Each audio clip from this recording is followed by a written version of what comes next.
Good morning 10th class. Welcome to Navneet Academy. So in the last video आपने ये देखा कि बेटा रिफ्लेक्स एक्शन किसे कहते हैं, रिफ्लेक्स आँख क्या होता है, हमारे लिए क्यों वो ज़रूरी होता है और जिनमें ये फंक्शन अच्छे से नहीं होता है, ठीक है, तो उनकी बॉडी में क्या दिक्कत आती है। अब हम पढ़ते हैं हमारे नर्वस सिस्टम के सेकंड कंपोनेंट के बारे में, जो कि है ह्यूमन ब्रेन, यानी हमारा दिमाग। Now, is the reflex action is the only function of the spinal cord? क्या सिर्फ एक रिफ्लेक्स एक्शन ही ऐसा फंक्शन है जो हमारी स्पाइनल कॉर्ड परफॉर्म करती है? बिल्कुल भी नहीं, obviously not. Since we know that we are thinking beings, कि हम हर चीज़ को सोचते हैं, किसी भी चीज़ को करने से पहले, बाद में या हर वक्त सोचते रहते हैं बेटा। हम ह्यूमंस के दिमाग में कुछ ना कुछ तो चलता ही रहता है। Now spinal cord is made up of nerves which supply information to think about. यानी ये स्पाइनल कॉर्ड में छोटी छोटी नर्व्स होती है। बेसिकली हमारी स्पाइनल कॉर्ड की जो मेन नर्व होती है वो स्मॉल नर्व्स के साथ अटैच होती है, और वही नर्व्स क्या करती हैं, हमारे ब्रेन तक सारी इंफॉर्मेशन सप्लाई करती हैं कि हम क्या थिंक कर रहे हैं, हम क्या कर रहे हैं।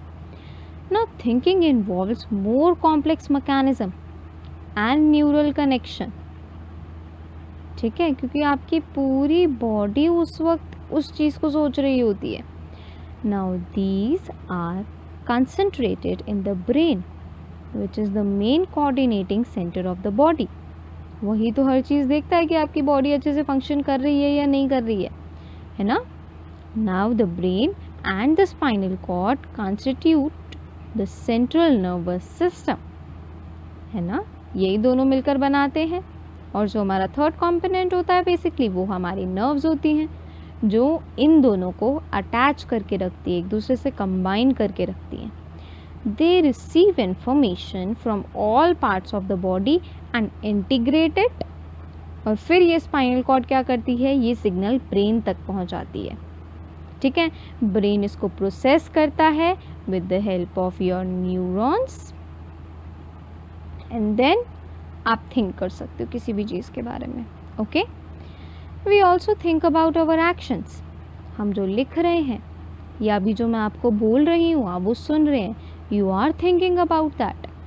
जो भी मैं आपको बोल रही हूँ आप उसको इमेजिन करने की कोशिश कर रहे हैं।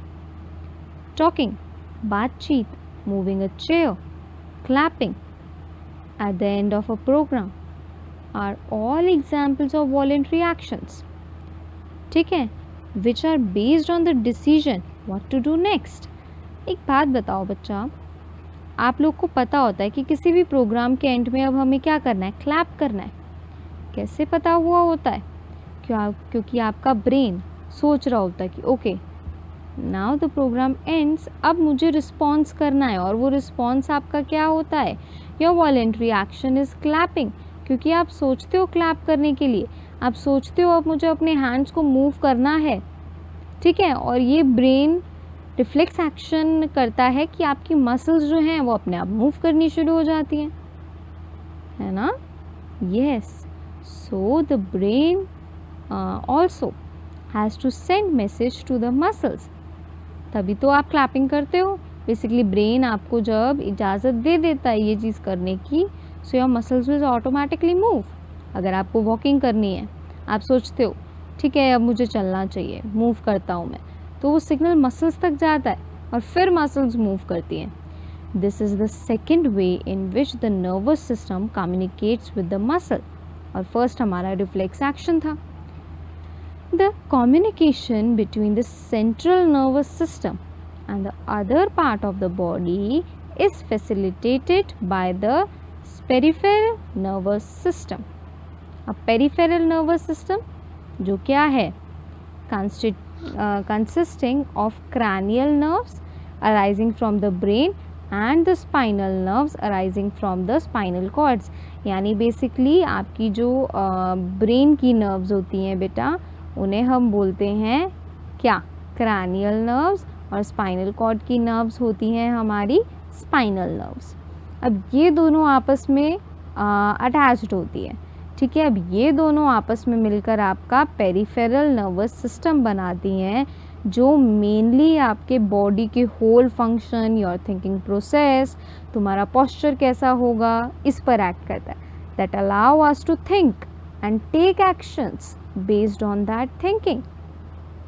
ठीक है, आप जो भी सोच रहे हो उस चीज़ को.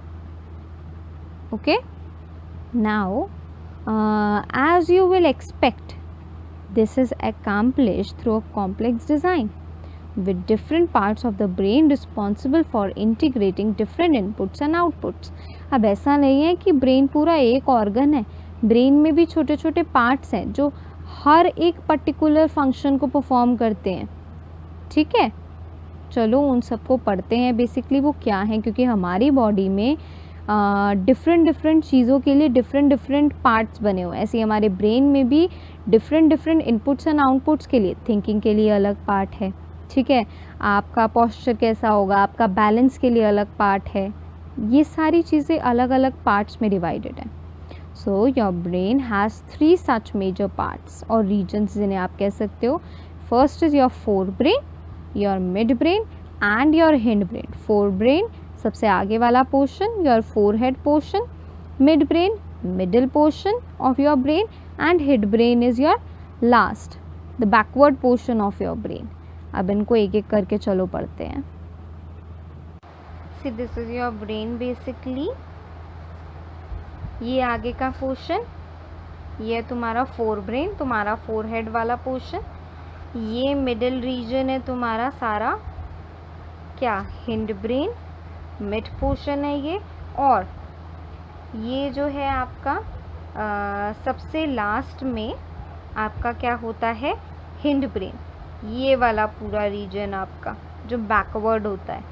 ठीक है, इसको मैं बोलती हूँ बेटा हिंड ब्रेन. अच्छा, अब ये क्या क्या फंक्शन परफॉर्म करते हैं ये देखते हैं.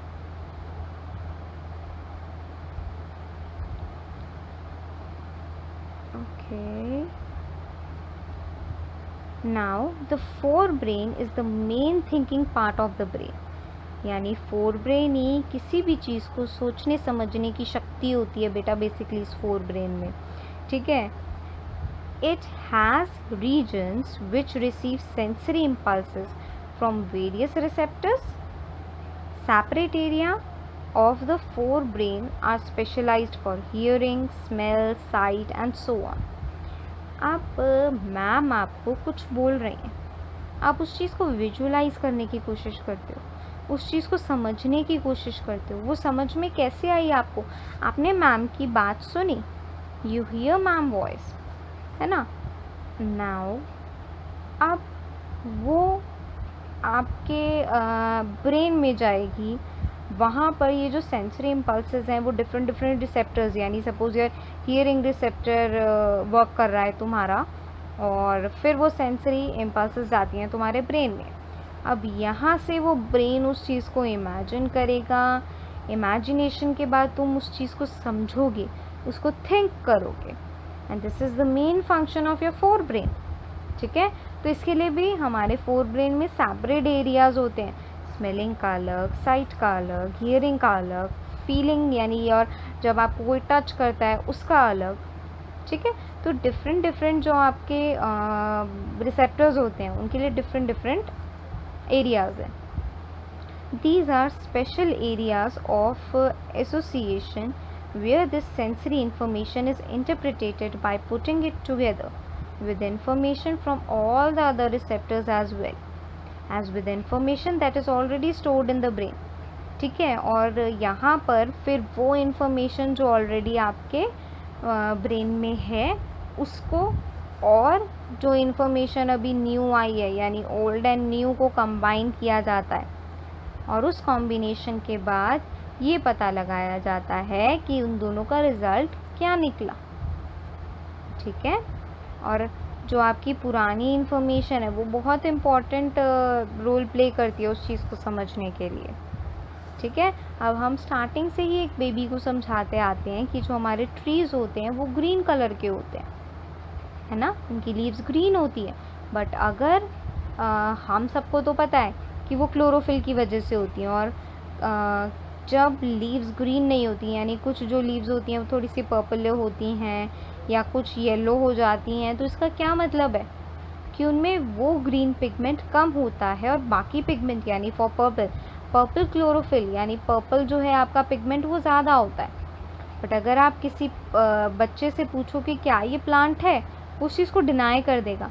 हमें फिर वो न्यू इन्फॉर्मेशन उसमें डालनी पड़ती है उसके ब्रेन में, व्हाट, कि ये क्लोरोफिल की वजह से है और पर्पल पिगमेंट भी इसके अंदर ज़्यादा है, इसीलिए ये पर्पल कलर की है लीव्स। ठीक है, सो ये ओल्ड इन्फॉर्मेशन न्यू इन्फॉर्मेशन के साथ कंबाइन होती है। आ गई बात समझ में? Okay, now based on all this a decision is made about how to respond, and the information is passed onto the basically motor area which controls the movement of the voluntary muscles.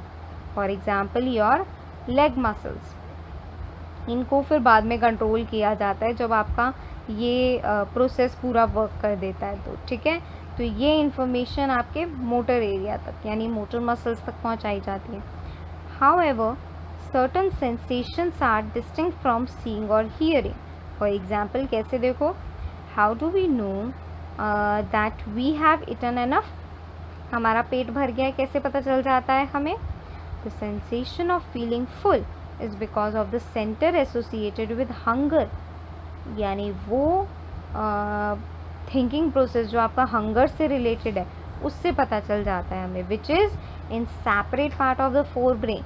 जैसे hearing के लिए अलग है, seeing के लिए अलग है, smelling के लिए अलग है, ऐसे फॉर द हंगर एक सेपरेट पार्ट है तुम्हारे फोर ब्रेन में, जिससे आपको ये पता चल जाता है कि हमारा पेट फुल हो चुका है, अब इससे ज़्यादा हम कुछ नहीं खा सकते हैं। ओके, सो ये पूरा फोर ब्रेन आपका है। Now study the level diagram of the human brain. We have seen that the different parts have specific functions. Can you find out the function of each part? पहले second और third वाला भी पढ़ते। So let us look at the other use of the word reflex, यानी उस reflex word का जो हमने इंट्रोडक्शन में भी पढ़ा था, उस वर्ड का और क्या मीनिंग है देखो। Now our mouth waters when we see food we like without our meaning to, है ना। अब घर में बने हैं राजमा चावल, आपको मम्मा आज सुबह कहती हैं कि स्कूल जाने से पहले कि मैं आज राजमा चावल बना दूँगी, ठीक है। अब आप घर पे आने से पहले ही, अभी आप घर के वैन में ही बैठे हो सपोज़, तो वैन में बैठे बैठे आप सोच रहे हो आज तो घर जाके मुझे राजमा चावल खाने को मिलेंगे, तो मुंह में अपने आप ही पानी आ जाता है ना। कैसे? Our heart beats without our thinking about it, है ना। अब आपका जो हार्ट है वो सारा टाइम बीट करता है, throughout the life beat करता है, वो एक सेकंड के लिए भी स्टॉप नहीं होता है। क्या हम सोचते हैं या हम उसको ऑर्डर देते हैं चल भाई बीट करना शुरू हो जा, या नहीं अब तो स्टॉप हो जा? नहीं ना। In fact we can not control these action easily by thinking about them even if we wanted to. अगर आपको राजमा चावल की खुशबू भी आ रही होती है तो भी उनमें एकदम से पानी आ जाता है। कैसे? क्या इन एक्शंस पे आपका कंट्रोल है? नहीं है। Do we have to think about और रिमेंबर टू ब्रीथ और digest food?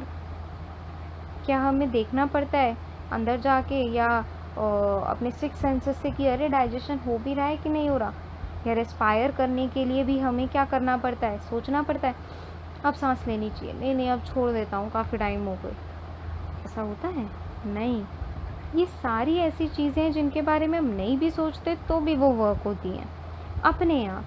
So in between the simple reflex action like the change in size of pupil, जब आपकी आइज़ में बहुत ज़्यादा लाइट जाती है तो अपने आप ही आपका प्यूपिल जो है वो कंट्रैक्ट हो जाता है, और जब बहुत कम होती है लाइट तो अपने आप ही वो रिलैक्स हो जाता है। And the thought out action such as moving chair, there is another set of muscle movement over which you do not have any thinking control, और उसके लिए बेटा हमें सोचने की ज़रूरत नहीं पड़ती है। और जितने भी सारे ये इनवॉलेंट्री एक्शंस होते हैं ना जिनमें हमें सोचने की ज़रूरत नहीं पड़ती, आपका सांस लेना, आपका ब्लड प्रेशर, मुंह में सलाइवा का आ जाना, इवन योर वॉमिटिंग, ये सारे के सारा कंट्रोल किया जाता है आपके हिंड ब्रेन और मिड ब्रेन से। ये सारे के सारे इनवॉलेंट्री एक्शंस पर डिपेंडेंट होते हैं, ठीक है। All these involuntary actions including your blood pressure, salivation, vomiting are controlled by the medulla in the hind brain. यानी ये सारे इनवॉलेंट्री एक्शंस जो हैं ये मेडुला, देखो कहाँ होता है ये मेडुला, ये रहा, ये आपका हिंड ब्रेन, और इसमें एक पर्टिकुलर एरिया है दिस मेडुला। ये आपका इंश्योर कराता है क्या कि ये जितने भी सारे इनवॉलेंट्री एक्शन होते हैं, योर ब्लड प्रेशर, सैलिवेशन यानी मुंह में सलाइवा का आना, वॉमिटिंग, ये सब ये कंट्रोल करता है, ठीक है। Now think about activities like walking in a straight line, riding a bicycle, picking up a pencil. ये वो सारे होते हैं जिसमें आपको कंसंट्रेशन और एक बैलेंस की ज़रूरत होती है ना, बैलेंस की ज़रूरत होती है। Now these are responsible due to the part of hindbrain called the cerebellum.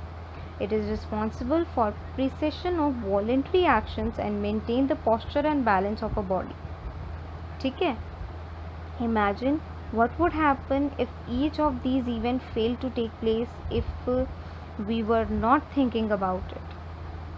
See, सबसे पहले तो इसको समझो, cerebellum को. Here's your cerebellum. अब ये क्या इंश्योर करता है सेरिबेलम कि हमारे जो बॉडी है उसका बैलेंस ठीक रहे, हमारी बॉडी का पोस्चर बिल्कुल ठीक रहे, ठीक है। साइकिल चलाना में बैलेंस की बहुत ज़रूरत पड़ती है बेटा, अगर वो बैलेंस ही ठीक तरीके से नहीं होगा। आपने देखा है कभी छोटे बच्चे को पेंसिल उठाते हुए, वो कैसे उसको उठाता है, या एक स्पून उठाते हुए वो कैसे उसको उठाता है। अभी उसका सेरिबेलम या उसके मसल्स या उसकी नर्व इतने अच्छे से कोऑर्डिनेट नहीं कर पाती हैं कि वो उसको इजीली पिक कर ले, उसको थोड़ा टाइम लगता है उसको ग्रैब करने में। वो धीरे धीरे करके देखता है और फिर सीखता है कि भाई अपने कैसे फिंगर्स को फोल्ड करना है, कैसे बैलेंस बनाना है। धीरे धीरे करके वो स्टेप लेना शुरू कर देता है ना, धीरे धीरे करके बैलेंस बनाता है। This is all because of cerebellum which is a part of hind brain, है ना। ना अब तुम्हारे ब्रेन में एक पिट्यूटरी ग्लैंड भी होता है, ये वो ग्लैंड होता है जिसमें से हॉर्मोन्स निकलते हैं तुम्हारे ग्रोथ के, ठीक है। ओके, एंड यहाँ से तुम्हारे ब्रेन के साथ क्या कनेक्ट होता है, योर स्पाइनल कॉर्ड, ये पोर्शन, ओके। तो ये बेटा तुम्हारे पूरे ब्रेन का फंक्शन था, ठीक है। देखो ये है आपका फोर ब्रेन, आगे का पोर्शन, ये आपका स्कल है जिसे हम क्रैनियम भी कहते हैं, ठीक है। अब इस स्कल के बीच में और एक और लेयर होती है, इन दोनों के बीच में एक फ्लूइड लाइक सब्सटेंस होता है। अब ये फ्लूइड लाइक सब्सटेंस जो होता है ये हेल्प करता है जब भी आपका जो आपको इलेक्ट्रिक शॉक लगता है या आपका जो हेड है वो बम्प करता है, तो ये बम्प को या वो सारी चीज़ों को प्रोटेक्ट करके रखता है, यानी अपने अंदर एब्जॉर्ब कर लेता है वो, ठीक है, ताकि आपके ब्रेन के जो इंटरनल पार्ट्स हैं, इंटरनल ऑर्गन्स हैं, उनको कोई नुकसान ना हो। क्यों? क्योंकि वो बहुत डेलिकेट होते हैं। जैसे आपके लंग्स को प्रोटेक्ट करने के लिए आपका रिब केज होता है ना, ऐसे ही ये स्कल बेसिकली वही चीज़ प्रोवाइड करता है। और यहाँ पर आपका hind brain, your mid brain, और यहाँ से स्पाइनल कॉर्ड अटैच होती है, ठीक है। समझ में आ गया अच्छे से। और इसी ब्रेन में तुम्हारे लाखों न्यूरॉन्स होते हैं जो ये इंश्योर कराते हैं कि हमारी पूरी बॉडी अच्छे से वर्क करे, ठीक है। यानी सारी इन्फॉर्मेशन ब्रेन तक जाए और ब्रेन अच्छे से रिस्पॉन्स करे तुम्हारे मसल्स को। होप आप लोग को अच्छे से समझ में आ गया होगा कि हमारा ब्रेन कैसे वर्क करता है।